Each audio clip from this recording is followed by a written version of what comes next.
So, Maddy, tell us about why you came today to this meeting. I came today because I think it's a celebration of something that I never thought would happen in my lifetime, which is not only did we get decrim in 2008, but we got medical. And again, I never thought this would happen in my lifetime. And Bill also, I agreed that I was coming before that, and then Bill Downing said I was somebody they would like to honor. So that's my second reason. Well, what did you speak about today? What I spoke about was really my partner Dave Getchell and kind of the history of how he, back in the 1990s, was a medical marijuana advocate, and I was speaking about all the activism in the 1990s. I didn't even mention we got medical marijuana bills through the legislature in the 1990s. Governor Weld didn't get to be the ambassador to Mexico because Strom Thurmond opposed it because he had advocated for medical marijuana. So the successes of 2012 are really based on decades of work by other people. And I want to say one more important thing about Dave, who was he was the chair of the board of MassCann and active in MassCann, but he really lost his life due to marijuana prohibition because 2 weeks after he discovered a mole on his arm that turned out to be melanoma, he was arrested for growing 8 plants, and he delayed getting a dermatologist to diagnose it as melanoma for many, many, many months until his court case was over. And by that time, it was level 3 invasive melanoma, and he died 5 years later. What year was that? He died in 1996, but he was kind of the poster boy for medical. He was the person who we got our state rep, Pat Jalen, to sponsor a medical marijuana bill just because she was our rep, and it was going out on a political limb for her, and it turned out to be a very positive political limb. People were very supportive. So, so Dave was very active in the early 90s and put his kind of name and reputation out there for medical. What about the Drug Policy Forum of Massachusetts? How many public policy questions have you passed over the last 20 years? Well, the Drug Policy Forum, even though there have been other groups, MassCann or Steve Epstein or Jim Pillsbury or whatever, the Drug Policy Forum has run PPQs starting in 2000 and every 2 years. So for seven election cycles, we've had public policy questions that we've done, and other people have done also. And this year, MassCann donated $2,000 to the Drug Policy Forum campaign.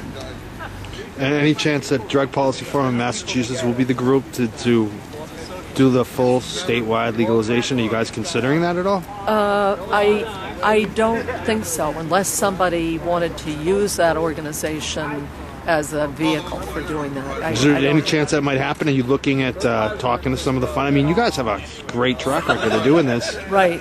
We do. We have a wonderful board of advisors. Jack Cole from LEAP is on our board. There actually has not been any discussion. Though I know people are looking to organize for the legalization. Excellent. Well, thank you so much for your time, Maddy. Okay, thank you for all you've done. All right. Thank you, and likewise. I have a total of 4 special guests tonight, just to prepare you all. So that was our first, Dr. Lester Grinspoon. Going in kind of chronological order. So our next special guest is a person who I've known ever since my very first days as an activist in the marijuana movement. Back in 1990, I went to a meeting in Cambridge, in Davis Square, and I met, I think there were 4 people there. And that was like one of MassCann's first meetings. And it was our president was there, our treasurer was there, our clerk was there, and I was there. And it was basically when everything started. It was how everything started. Now, the person who was our president at that point in time was a gentleman by the name of Dave Getchell. Dave Getchell was dying, it's hard to put it in a more gentle manner, from skin cancer. And he had tried to get seeds, and he had gotten seeds, and he had gotten a light, and the DEA was running an operation called Operation Green Merchant at that time. And they were tracking people, they were confiscating records from grow shops, and they were tracking people who had been buying grow equipment and had been buying seeds, and then using that information that they had been doing this to try and get warrants. And they did that in this case, and they called on Dave Getchell and on his mate, his girlfriend, his partner, Maddy Webster, and they busted him. Now here's a guy who's got skin cancer, he's basically dying, and the DEA is busting him for trying to grow some medical marijuana. This has got to be one of the most heart-wrenching situations you can possibly imagine. So that gentleman who was dying from skin cancer and got busted, despite all the trouble and despite all the things he had to deal with, he also became our very first president, the president of MassCann. His name again was Dave Getchell. And unfortunately he died not too long after that. But Dave Getchell's partner remained very involved with MassCann as an officer, became very involved in the movement not only in MassCann but branched out by becoming a founding member of the Drug Policy Foundation of Massachusetts, which only had 3 founders, so this is one of them, and has worked very diligently on moderating drug laws in general and marijuana laws in particular for decades. So I want you all to join me in thanking and congratulating Maddy Webster.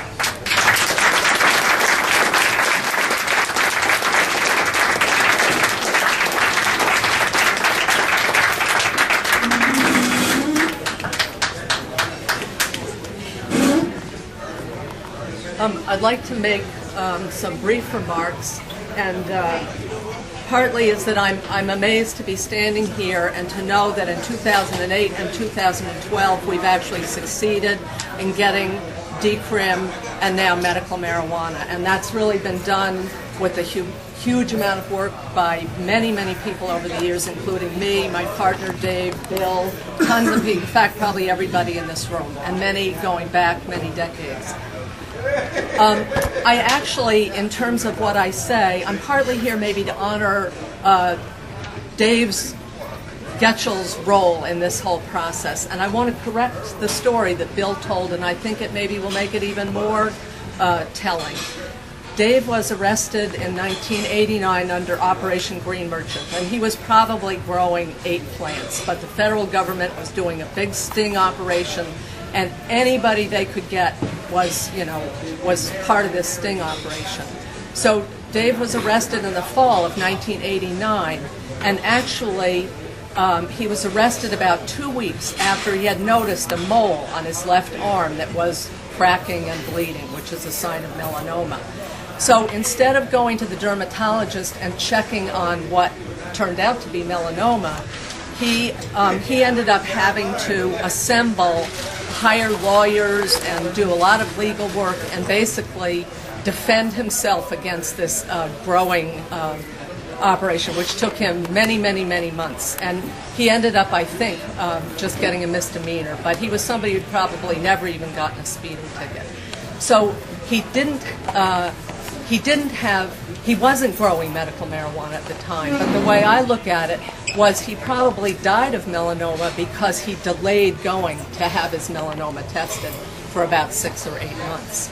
So when he was arrested, and I think this happened for many people, the drug war was so intense in the 80s that people really came out of the woodworks. And in 1989, when Dave was arrested, we got involved, but a lot of other people came out of the woodworks. And when I attended a first MassCann planning meeting, there were a whole bunch of people in a room ready to get moving.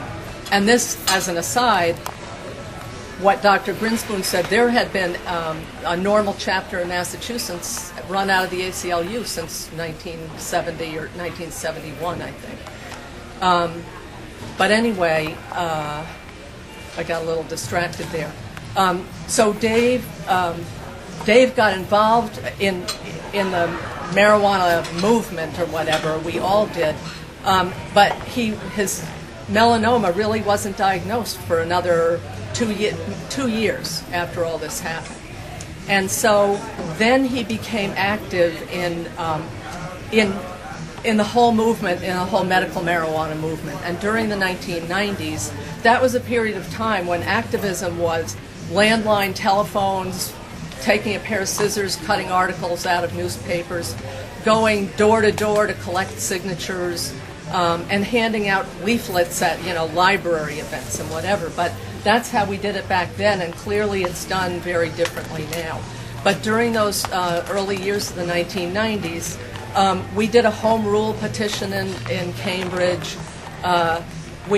Dave, our state rep, Pat Jalen, who's now a senator, she agreed to sponsor, was it decrim or medical legislation? It was medical on Dave's behalf.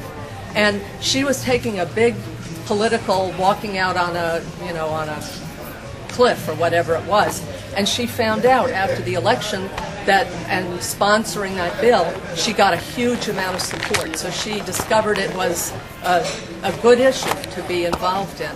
We convinced then Senator Shannon, who was an ex-cop.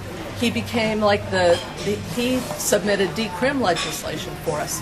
So we made astounding progress during over those many years. So I mean, I could go on and on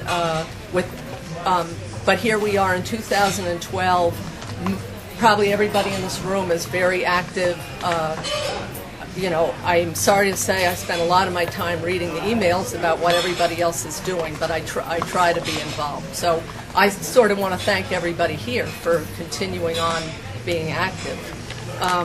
The one thing I want to say about the Drug Policy Forum of Massachusetts, it still exists as 3 people, and we have a terrific board of advisors, but it's really just kind of a vehicle at this point to run maybe public policy questions or other political projects like that. But it too was started in around 2000 by many people who from the movement who went out to Worcester often during the winter and met, like I think at the ACLU office, and talked about this new organization that we wanted to found. And as a result of that, an organization was formed. We got some really terrific grant money. We had a lot of enthusiasm. I'd say we had some really rocky roads. Sometimes with money comes problems. But we still do exist. We ran public policy questions this year. The people who did most of the work organizing that were John Leonard, Alex Arsenault, and Scott Mortimer,